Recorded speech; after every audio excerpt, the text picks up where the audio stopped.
Hey everyone, welcome back to Corporate Decoder, the place where we sift through the mind-numbing filings so you don't have to. Today we're cracking open Clean Energy Technology's latest amendment. Prepare for some twists because what looks like a clean energy company might be hiding some messy accounting under the hood. Type in it before we dive in. If you appreciate us decoding these reports for you, make sure you're subscribed. We also have a Discord community linked in the description below where you can discuss these reports and more with other members.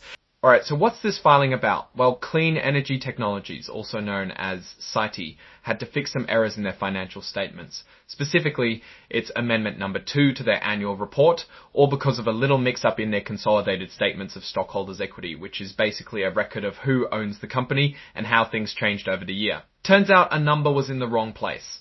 Scroll I chance 983 pacifying. Amendment description. Kesa 224101. Therefore, grant 2020 Tiuzu clean any 3 casifying around 1010 key 1000s from shares issued for something called Series E. Preferred conversion to accrued Series E. Preferred conversion to accrued Series E. Preferred conversion to accrued.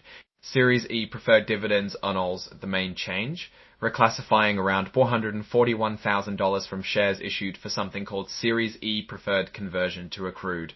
Series E preferred dividends, scrolls back 0047, name, W amendment, description, it does a clean scroll Sue. Now, while this sounds like a big deal, the company is quick to point out that this change only affected the accounts within the stockholders' equity statement, so it didn't actually change the overall amount of stockholders' equity, which is a relief. Scroll I'd fact 0016 0TAD document type Chen scrotes. It's not all sunshine and roses. A little further down in the report, it mentions that their independent accountants included a going concern opinion. I know it sounds complicated, but it basically means there's significant doubt the company can continue to operate as they currently do without some major changes. And looking at some financials, here are some more numbers.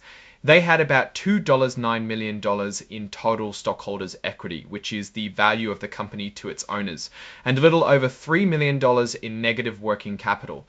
That means they don't have enough liquid assets to cover their short-term bills, something you do not want to see. What's more, their operations used up over $3.5 million in cash last year, so unless they find some money or cut costs, things don't look too great. Let's talk about the trading of their stock. You know, the thing that makes the company actually exist.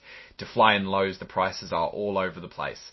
In the first quarter of 2024, the stock ranged from 123 Thea down to just 50 cents. Scroll it's 9VL NT Public, float 2020 TUMT4, was about 24 million Tundi, and EDA NTT 4000, 361,641 scroll. One more thing to note here. The filing states that the aggregate market value or public float of their stock held by non-affiliates in June 2024 was about $24 million. So how's CITE actually planning to turn things around? First, expanding their waste heat recovery product line. Second, scaling up the waste to energy business. Finally, leveraging its consulting experience to create comprehensive solutions. Now let's talk about China. Doing business there comes with a unique set of risks. One big one is the fact that the Chinese government can really influence how they do business. They might step in and change the rules at any time. For example, there are new regulations that could make it harder for CITE to raise money by offering securities to foreign investors. Plus, there's the Holding Foreign Companies Accountable Act.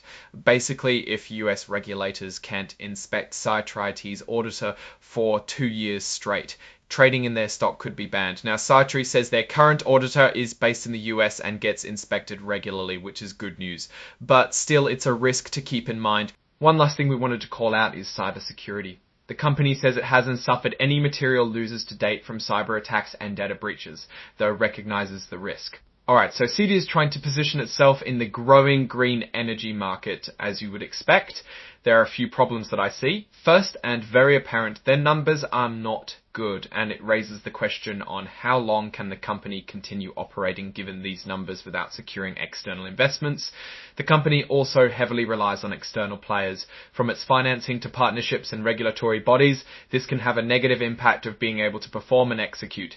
Finally, and this is what I see as a risk opportunity, China, with all the regulations, political climate, and external factors. The situation can change rapidly and without warning. That said, they are trying to build themselves a position in the hot industry of green energy. If they execute, they can turn themselves around. Alright, that's our breakdown of CT's latest filing. What's your take on these numbers and what they signal for the company's future? Drop your thoughts in the comments. If this analysis was valuable, hitting that like button really helps, and subscribe for more deep dives. Don't forget to check out the Discord in the description. Thanks for watching. See you next time.